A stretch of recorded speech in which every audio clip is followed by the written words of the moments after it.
Halo kawan-kawan, jumpa kembali di channel Vlog Bang Gulo, channel yang membahas segala sesuatu tentang budidaya ikan nila. Nah, kita lanjutkan video series learning by doing kita, biovlog aquaponik. Dan video ini merupakan masa pemeliharaan di minggu ketiga. Tapi sebelumnya buat kawan-kawan yang baru lihat video ini di minggu ketiga, kalian bisa cek link video-video sebelumnya itu ada di deskripsi video ini ya. Jadi kalian bisa tonton dulu dari video pertama, kedua, dan baru nonton video yang ketiga ini. Karena cerita ini merupakan cerita bersambung tentang pengalaman saya, tentang kita sama-sama belajar seperti apa caranya membuat biovlog dan aquaponik ya. Jadi dia versinya di kolam biovlog ini kita pasangin aquaponik. Apa-apa yang kita lakukan setiap minggunya itu akan selalu diupdate dengan video yang saya share melalui channel YouTube saya. Nah, kolam yang kita gunakan untuk learning by doing kita ini merupakan kolam biovlog dengan ukuran diameter 4, di mana pada tebarnya itu 2000 ekor ikan nila di dalamnya. Dan ketika video ini saya buat, ini usia masa pemeliharaan itu sudah masuk ke minggu ke-6 dari tebar bibit sekitar 2 inci. Jadi ini ukurannya sudah sekitar 3 jarian ya sekarang. Nah, sementara itu di aquaponiknya sayuran yang kita coba untuk pertama kali itu adalah sayuran jenis sawi caisim atau sawi bakso ya. Dan ini sudah usia 20 HSS ketika kita buat video ini. Nah, selama memasuki minggu ketiga ini sudah mulai terlihat beberapa kendala yang muncul di tanaman aquaponik kita ya. Kalau di minggu pertama dan kedua itu kita masih aman-aman saja, pertumbuhannya masih normal. Tapi di minggu ketiga ini sudah mulai kelihatan ya beberapa kendala. Nah, kendala pertama yang paling kelihatan muncul itu adalah pertumbuhan sawi caisim kita ini tidak seragam ya. Jadi yang saya lihat di sini justru di pipa yang pertama ini sayurnya cenderung lebih kecil dibanding pipa yang lain. Dan kelihatan juga di pipa yang paling terakhir justru yang paling besar sawi-sawinya, seperti yang kalian lihat ini. Dan ini akan kita cari solusinya kenapa bisa sampai seperti ini ya. Dan kendala yang kedua yang saya lihat itu adalah adanya daun-daun yang menguning, tepatnya itu di daun bagian bawah dari sayur caisim kita ini ya. Daun menguning ini biasanya disebabkan dari beberapa hal kalau yang biasanya saya baca ya. Karena kan kalau aquaponik ini literasinya juga nggak terlalu banyak, jadi memang saya mengambil literasinya itu ke hidroponik. Yang pertama itu biasanya disebabkan karena tidak menggunakan filterisasi. Nah, kalau ini menurut saya sih nggak ada ngaruhnya ya, karena biovlog ya. Bagaimanapun harusnya perombakan amonia itu aman karena ini kan sistem biovlog. Nah, kendala yang kedua itu adalah kekurangan nutrisi dan ppm terlalu tinggi. Hal ini mungkin yang paling masuk akal menurut saya, kendala yang ada di tanaman aquaponik saya ini ya. Terus yang ketiga itu biasanya akar seperti kekurangan oksigen. Nah, ini juga mungkin ya. Terus yang keempat itu adalah pH air terlalu tinggi dan suhu air terlalu tinggi. Ini juga mungkin. Dan nanti akan kita cek satu-satu kira-kira apa sih yang penyebab kendala sehingga daun-daun di aquaponik kita ini di bagian bawahnya itu ada beberapa yang menguning. Berdasarkan pengamatan yang saya lihat di media aquaponik kita ini, yang seperti ini daun menguning dan ada sedikit-sedikit layu di daun bawah ini terjadi ketika hujan deras ya. Beberapa hari kemarin memang cuaca sangat ekstrim ya, panasnya sangat luar biasa, terus tiba-tiba sore harinya hujan. Dan setelah hujan itu besoknya beberapa hari kemudian ini banyak daun yang menguning saya lihat, tapi tidak semuanya ya, ada juga yang sehat. Dan saya yakin ini ada pengaruhnya ya, dengan cuaca yang berubah-berubah seperti ini akhirnya menimbulkan pH di kolam ini juga tidak stabil. Terus suhu airnya juga tidak stabil. Ujung-ujungnya nanti ppm-nya juga nggak bakal stabil. Ini kita cek ya. Kalau ppm-nya ini masih di angka 1050, jadi menurut saya ini masih bagus ppm-nya ya. Sekalipun masih kurang, karena kan kita harus ngejar di 1200 ppm-nya untuk sawi caisim. Nah, kita cek pH-nya dulu. Nah, pH airnya kalau di panduannya sayur caisim ini bisa hidup di pH antara 6 dan 7. Memang sayuran itu senangnya di 6 dan 7. Dan kebetulan seperti saya katakan dari awal bahwa biovlog versi saya selalu bermain di pH bawah. Dan ini kelihatan ya, pH-nya itu 5,96.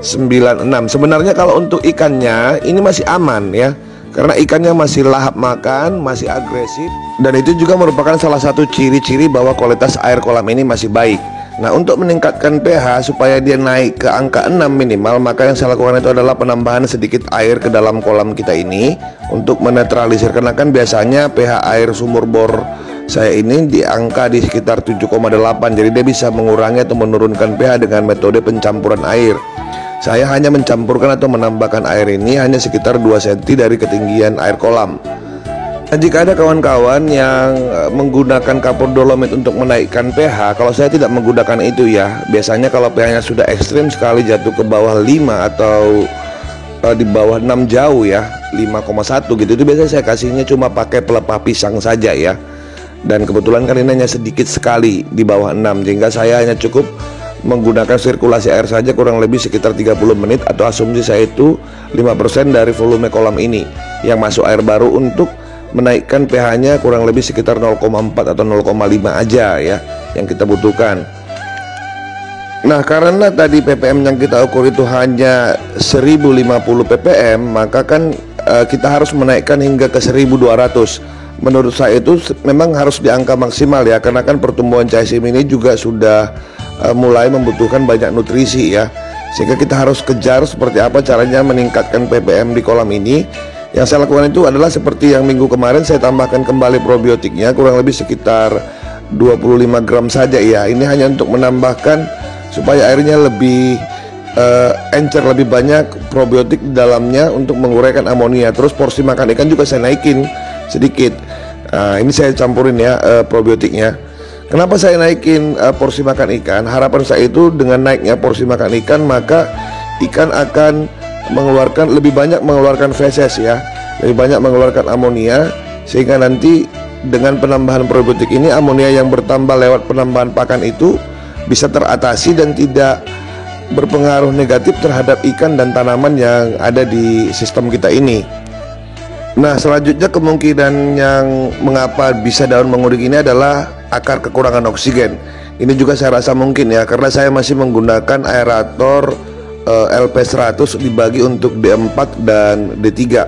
Jadi ini rencana nanti di minggu keempat saya sudah mengganti aerasi untuk spesial di kolam D4 ini. Saya naikin aerasinya ya ke 100 liter per menit untuk kolam D4. Seperti apa hasilnya nanti kita coba saja ya. Nah, untuk masalah kekurangan nutrisi, beberapa literasi yang saya baca itu memang katanya kalau di hidroponik itu daun menguning itu diakibatkan karena kekurangan zat besi ya, Fe, sehingga klorofilnya itu tidak berfotosintesis secara sempurna.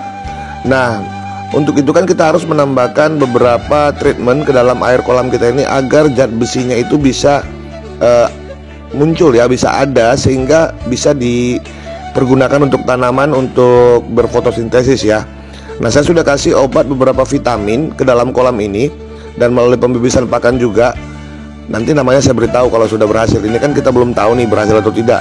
Jadi sudah saya tambahkan ke kolam ini zat-zat besinya. Tapi dia bukan untuk tanaman sebenarnya. Sebenarnya ini lebih ke menjaga kualitas air ya. Saya lebih fokusnya ke ikan. Jadi ikannya yang mengkonsumsi zat besi, sehingga harapan saya itu air-air di kolam ini juga mengandung zat besi. Teori sederhana saya begitu ya. Berhasil atau tidak kita lihat saja nanti. Nah, selama membudidayakan bioflok aquaponik ini selama 3 minggu, yang saya lihat juga paling kelihatan itu adalah ketika siang hari dengan suhu yang sangat panas, caisim ini layu ya. Saya sempat panik juga karena kan saya nggak pernah bertanam aquaponik caisim. Tapi ternyata memang kondisinya setelah sore dia mekar lagi. Dan bukan hanya itu ya, beberapa hari ini juga memang karena faktor cuaca yang sangat panas, terus tiba-tiba sore hari hujan, memang kondisi sangat ekstrim ya. Bukan hanya untuk sayur caisimnya, tapi untuk kondisi kolam juga sangat-sangat harus diperhatikan lah ya. Kalau enggak, ini bisa berakibat fatal. Terutama kan kita menggunakan sistem bioflok dengan sistem tidak pernah mengganti air. Jadi akibatnya mungkin kita harus sedikit lebih aware terhadap perubahan cuaca di kolam-kolam kita ini ya. Saya juga mau sampaikan bahwa bioflok aquaponik ini merupakan metode pertama yang kita lakukan ya. Dan ini memang video learning by doing. Jadi kita belum ada satupun kepastian apakah sistem yang kita lakukan ini bisa kalian terapkan di rumah kalian. Atau dalam kata artian lain, apakah sistem yang saya gunakan di video ini betul-betul berhasil atau justru gagal total. Nah, tentunya buat kawan-kawan yang pengen belajar bioflok aquaponik, bagusnya menonton dulu ya, sampai nanti video series ini selesai kita bisa dapat kesimpulan apa yang akan kita lakukan dan apa yang tidak boleh kita lakukan. Nah, untuk itu tentunya saya butuh media lain ya, karena kan mungkin setiap sayuran, setiap model mungkin akan berbeda hasilnya. Makanya saya buat lagi pipa aquaponik baru nih, bisa kalian lihat ya, untuk kolam D3 ini yang ikannya sudah mulai besar, dengan usia ikan ini kurang lebih sekitar 2 bulanan ya. Dan ini sudah mulai agak besar-besar.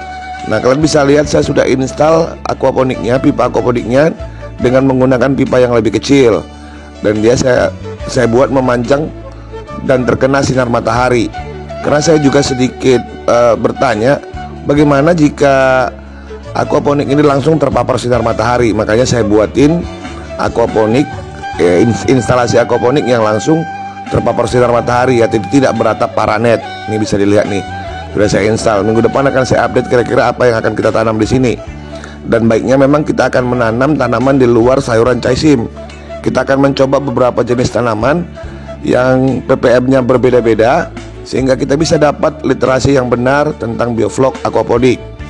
Nantinya harapan saya itu akan banyak media aquaponik di lokasi saya ini yang menanam berbagai jenis sayuran dengan tipe yang berbeda-beda, tipe ppm yang berbeda-beda, tipe kemauan sayur yang berbeda-beda, sehingga kita bisa mendapatkan banyak hal ya, banyak kesimpulan yang bisa kita jadikan literasi untuk bisa menjadikan bioflok aquaponik ini sebuah usaha ya, kalau misalnya berhasil. Nah, seperti ini juga saya sudah install ya. Ini juga nanti bakal saya buatin tanam selada. Kenapa masih di bawah paranet? Karena selada ini kan butuh ppm yang jauh berbeda ya. ppm-nya itu hanya 600 sampai 800 saja, dengan suhu yang katanya relatif agak rendah. Nah, seperti apa cara dan usaha kita nanti akan kita tuangkan lagi di video berikutnya ya. Baiklah kawan-kawan, hanya itu yang bisa saya sampaikan di video kita kali ini ya.